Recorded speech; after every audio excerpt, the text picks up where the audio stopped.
सो hi everyone, welcome और welcome back to my channel. My name is Saurabh and I am a third year MBA student. And यार आज की video होने वाली chemistry के ऊपर। इन 5 महीनों में हमें आखिरकार केमिस्ट्री को कैसे करना है, कैसे उसको ढंग से रिवाइज करना है, कैसे नोट्स बनाने हैं, कैसे उसको समझना है। फॉर एग्जाम्पल फिजिकल केमिस्ट्री कैसे करनी है, इनऑर्गेनिक ऑर्गेनिक कैसे करनी है, उस पर हम बात करने वाले। तो इस पूरी वीडियो को एंड तक देखना। एंड यार मैंने कैसे केमिस्ट्री को अप्रोच किया था इन 5 महीनों में, वो भी मैं बताने वाला हूँ। तो चलो वीडियो को स्टार्ट करते हैं। अब यार वीडियो को स्टार्ट करने से पहले I know many of you will be demotivated and यार कुछ चीजें मैं बताना चाहता हूँ तुम्हें मोटिवेशन देने के लिए कि यार अभी इस पॉइंट ऑफ टाइम पर पढ़ाई कर लो, अभी इस पॉइंट ऑफ टाइम पर अपनी थोड़ी नींद सैक्रिफाइस कर लो, थोड़े मजे सैक्रिफाइस कर लो, दोस्तों के साथ टाइम को सैक्रिफाइस कर लो। लेकिन अभी अगर तुमने टाइम सैक्रिफाइस कर लिया, उनके साथ टाइम वेस्ट नहीं किया तुमने उनके साथ, तो तुम बाद में आराम से नीट के बाद तुम जितना टाइम तुम आराम से इंस्टाग्राम को देना चाहते हो, यूट्यूब को देना चाहते हो, तुम्हें बाहर घूमना घूम सकते हो, तुम जो मजे करना चाहते हो कर सकते हो। लेकिन अभी बढ़ना पड़ेगा। तो इसलिए बाद के फ्रूट्स को खाने के लिए तुम्हें अभी पढ़ाई करनी पड़ेगी, अभी मेहनत करनी पड़ेगी। तो चलो इसी मोटिवेशन के साथ इस वीडियो को शुरू करते हैं। अब देखो स्टार्ट करते हैं फिजिकल केमिस्ट्री से। तुम में से काफी लोग फिजिकल केमिस्ट्री में फंस जाते होंगे एंड आई एम श्योर कि अगर तुम फिजिकल केमिस्ट्री में फंस रहे हो तो तुम फिजिक्स में भी फंसते होंगे।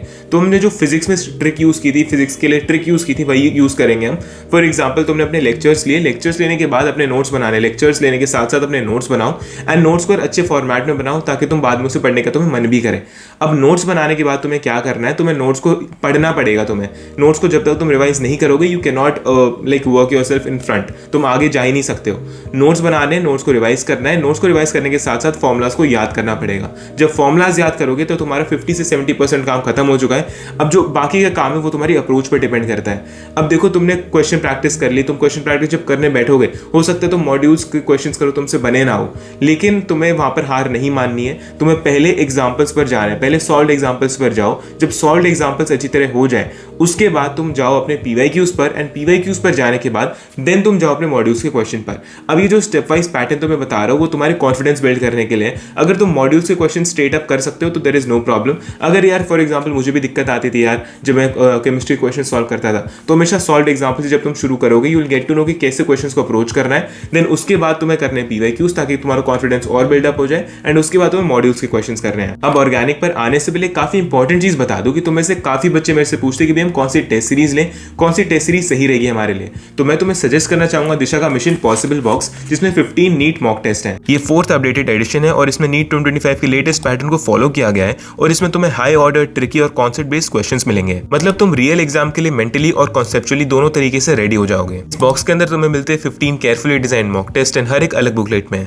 ये पूरे के पूरे न्यू सिलेबस के अकॉर्डिंग बनाए गए हैं एंड हर टेस्ट का difficulty curve almost real NEET level जैसा ही है। और काफी अच्छी बात यह है कि इसमें तुम्हें free book on experimental physics and practical chemistry मिलती है। एंड आजकल यार काफी practical and experiment based questions आते हैं, तो ये बोनस बुक एक्चुअल एग्जाम में काफी हेल्प करेगी तुम्हारी। इसके साथ ही हर बुकलेट का layout, language style and question framing इस तरह से बनाई गई है ताकि तुम्हें पूरे 3 घंटे का एग्जाम हॉल का एक्सपीरियंस मिल जाए। और इस एक्सपीरियंस को पूरा कंप्लीट बनाती है इंडिविजुअल OMR शीट्स जो तुम्हें हर एक पेपर के साथ मिलती है। इसके साथ बॉक्स में तुम्हें कंप्लीट सोल्यूशन बुकलेट मिलेगी जिसमें हर क्वेश्चन का 100% accurate and error free solution दिया गया है। अब बात करते हैं इस बॉक्स के सबसे पावरफुल फीचर की, जो NCERT पेज लोकेटर। जब भी कोई क्वेश्चन NCERT से आता है उसका एग्जैक्ट पेज नंबर मेंशन होता है एंड इसका फायदा ये है कि तुम इंस्टेंटली NCERT खोल के वही पेज को रिवाइज कर सकते हो। इसके साथ ही तुम्हें मिलता है परफॉर्मेंस एनालाइजर जो बताता है कि तुम्हारे कौन से चैप्टर वीक है एंड तुम किन में बार बार अपने मार्क्स लूज कर रहे हो, ताकि तुम उन पर फोकस कर सको और तुम्हारे मार्क्स बढ़ सके। इसके साथ ही तुम्हें रैंक प्रेडिक्टर चार्ट में मिलता है जिससे तुम अपने मार्क्स को प्लॉट करके अपनी ऑल इंडिया रैंक निकाल सकते हो एंड इससे तुम्हें एग्जैक्ट पता लगेगा कि तुम ऑल इंडिया लेवल पर किस पोजीशन पर स्टैंड करते हो। इसके साथ ही तुम्हें मिलता है NEET past 5 year trend analysis and इसे तुम देखकर पता लगा सकते हो कि कौन सा चैप्टर हाई वेटेज है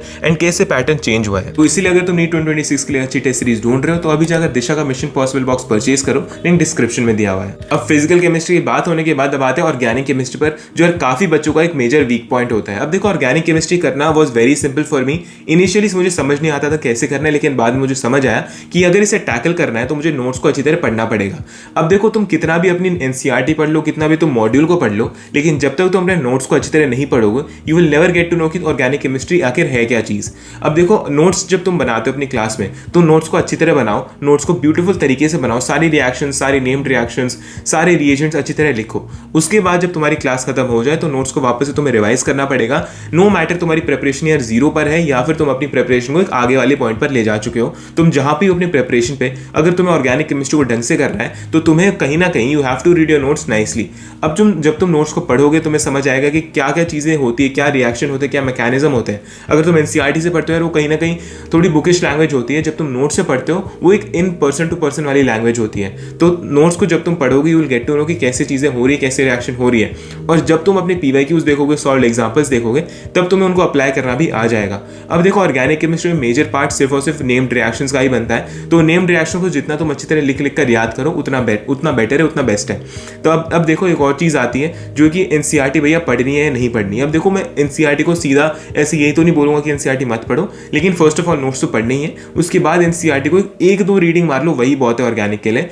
फिजिकल के लिए तुम रीड करो या ना करो वो मैटर नहीं करता, लेकिन ऑर्गेनिक के लिए एक दो बार रीड कर लो वही बहुत है। अब आते तीसरे और लास्ट पार्ट ऑफ केमिस्ट्री पर, जो है इनऑर्गेनिक केमिस्ट्री। देखो inorganic chemistry is almost like bio. अगर तुमने बायो को ढंग से पढ़ा है, ढंग से समझ आया, एंड तुम्हारे लिए बायो डिफिकल्ट नहीं है, तो कहीं ना कहीं इनऑर्गेनिक केमिस्ट्री भी शायद डिफिकल्ट ना हो। एनालॉजी थोड़ी थोड़ी मैच करती है लेकिन पूरी मैच नहीं करती।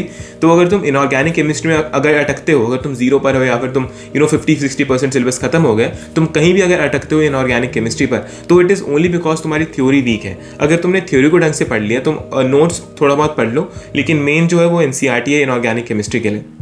वहाँ पर क्यों इलेक्ट्रोनेगेटिविटी, इलेक्ट्रोपॉजिटिविटी, ये सब चीज़ें जो होती है, वैलेंसी, ये सब चीज़ें जो होती है वो सारी तुम्हारी थ्योरी पर ही बेस्ड है। लाइक जो तुम्हारी इनऑर्गेनिक केमिस्ट्री है वो उन्हीं पर ही बेस्ड है। एसिडिटी, बेसिसिटी का ऑर्डर, ये सब चीज़ें सारी इनऑर्गेनिक केमिस्ट्री की थ्योरी पर ही बेस्ड है। अगर तुमने थ्योरी को समझ लिया तो तुम्हारे लिए बाकी चीज़ याद करना डिफिकल्ट नहीं होगा।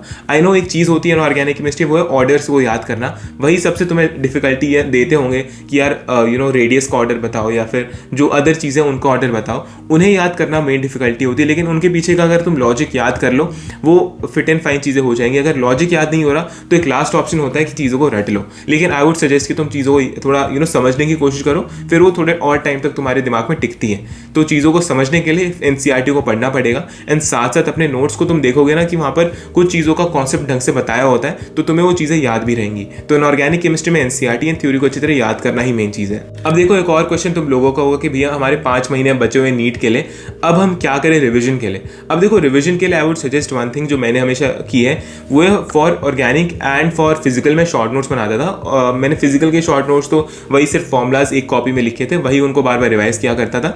रही बात ऑर्गेनिक के लिए मैं नेम्ड रिएक्शंस एक जगह लिखा करता था। सारी जो नेम्ड रिएक्शंस होती थी वो एक जगह लिखी और उन्हें ही बार बार रिवाइज किया, हर वीक रिवाइज किया या फिर जब भी टाइम मिला उन्हें रिवाइज किया। रही बात इनऑर्गेनिक के लिए, कुछ वहाँ पर शॉर्ट नोट्स तो नहीं बनते थे एज सच, वहाँ पर मेजरली तो NCERT ही पढ़नी है, लेकिन जो शॉर्ट नोट्स बनते थे वो बनते थे उनके सारे ऑर्डर्स के। वही जो मैंने ऑर्डर्स के नाम बताए, वही सारे ऑर्डर्स के, असेंडिंग डिसेंडिंग जो भी सारे ऑर्डर्स है वो सारे ऑर्डर्स में एक जगह लिख दिया करता था एंड उन्हें बार बार रिवाइज किया करता था। एंड ऑनेस्टली वही आता है मेजरली एग्जाम्स में कि इसका ऑर्डर बताओ, या फिर वही चीज़ अप्लाई कर दी होती है क्वेश्चन में, तुम्हें सिर्फ उसे समझना होता है, देखना होता है, फिर अपना आंसर मार्क करना होता है। तो ये बात थी फॉर रिविजन। अब आई गेस मैंने सारे डाउट्स तुम्हारे आंसर कर दिए कि कैसे तुम्हें केमिस्ट्री को टैकल करना है, कैसे नहीं करना है, एंड कैसे रिविजन करना है वो भी बता दिया।